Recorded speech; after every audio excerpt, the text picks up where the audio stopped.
Imagine there's two Asian households.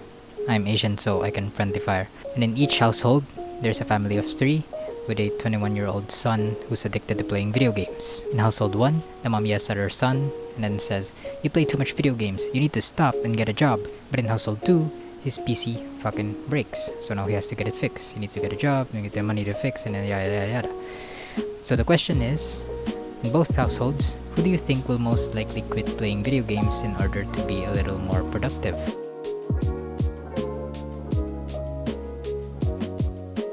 Making changes in your life is hard, especially because you have to sacrifice the bad things that you want to change in order to be better. Okay, so let me just quickly go over the 3 things that'll help you make a substantial change in your life. So the first one is realization. So when we have bad habits that we want to change, let's say you're addicted to video games. When you're addicted to video games, we think of video games as a bad thing because it's ruining our life. It's like the reason we can study is because we play too much video games. Simple, right? The thing you have to realize is that the bad habit aren't actually ruining your life. I know, it doesn't make sense, right? Because it's impairing our life. We can study because we're addicted to playing video games. But hear me out. Part of the reason why video game addicts can't quit playing for the purpose of studying for an exam is because they know they have to study. But if you tell them that you have to stop playing video games and study because it's actually impairing your life, look at it. You're playing video games for 10 hours and you can't study. When you say that to them, they'll actually disagree because it doesn't actually impair their life. In fact, it actually helps them. To them, playing a video game lets them enter a world of no worries. When they're playing a game, they don't have to worry about studying, they don't have to worry about their responsibilities, they're just focused on having fun and playing the game. So what these bad habits do is that they give them pleasure and they take away the horror of their responsibilities. And you're taking this away from them, and that's why they don't want to change. Okay, so the second thing after realization is action. So this is the part where you actually do something about it. Okay, so the first action that you'll take is to take a chair, sit on it, and just stare at a wall. So what you'll do is just stare at this wall for like 15 to 20 minutes.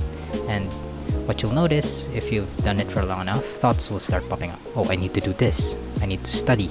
I have an exam this week. And what you'll do is that you'll keep staring at the wall and you'll just sit with these negative emotions for a while. You don't have to fix them. You don't have to avoid them. You just let yourself feel these negative emotions. What this does for you is that 1, it lets you feel the negative emotions you've been avoiding by doing the bad habits, because that's what bad habits are. It gives you pleasure and it takes away negative emotions, right?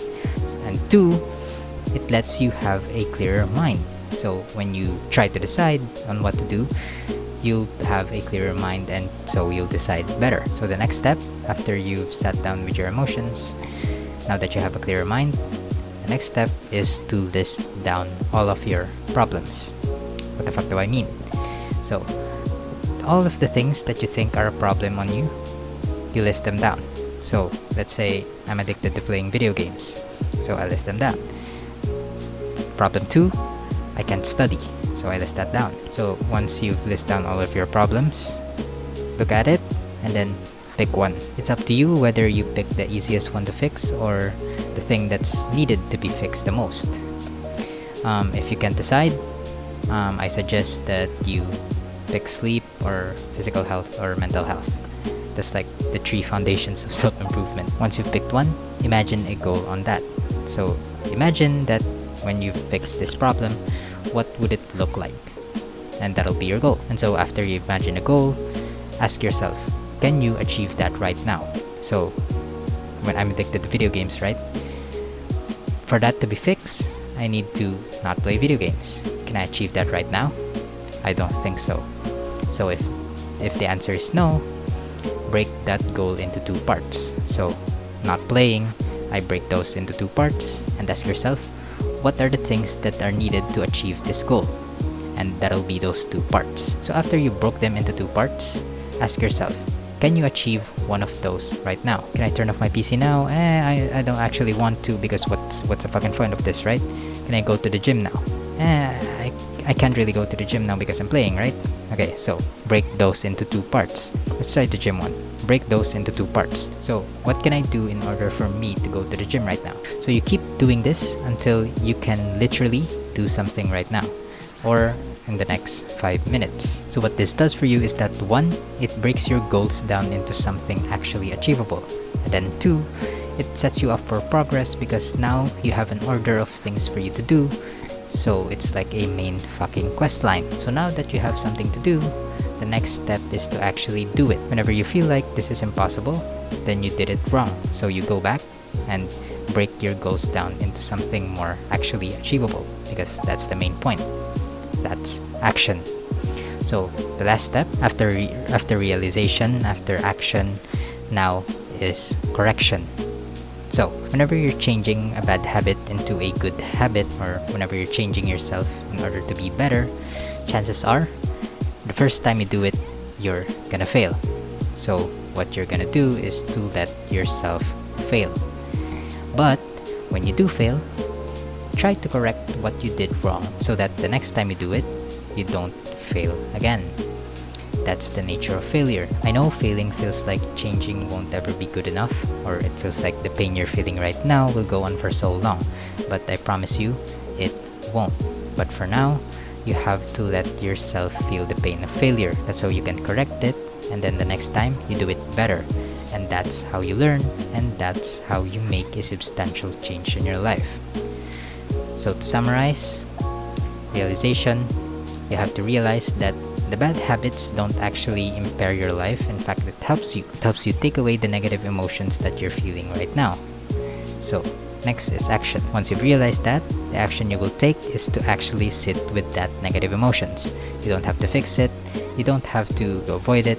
Just let yourself feel the negative emotions so that you have a clearer mind when you decide. Next step is to list down all of your problems. And then you pick one, and then imagine a goal on that problem. Can you then ask yourself, can you achieve that goal right now? If no, then you break those into two parts. Can you achieve one of those now? No? Then break those into two parts until you can do something literally right now, or in the next 5 minutes. So last thing is correction. While you're trying to change, the first time you do it, chances are it's guaranteed that you'll fail. So what you do is to let yourself fail and to never get discouraged. Oh, you can feel a little bit of discouragement, but the main point is to never give up. And when you do fail, try to correct the things that made you fail. So the next time you do it better, and then you learn, and then boom, you make a substantial change in your life. So that's about the 3 things. Keep it in mind, give it a try, and do me a favor, live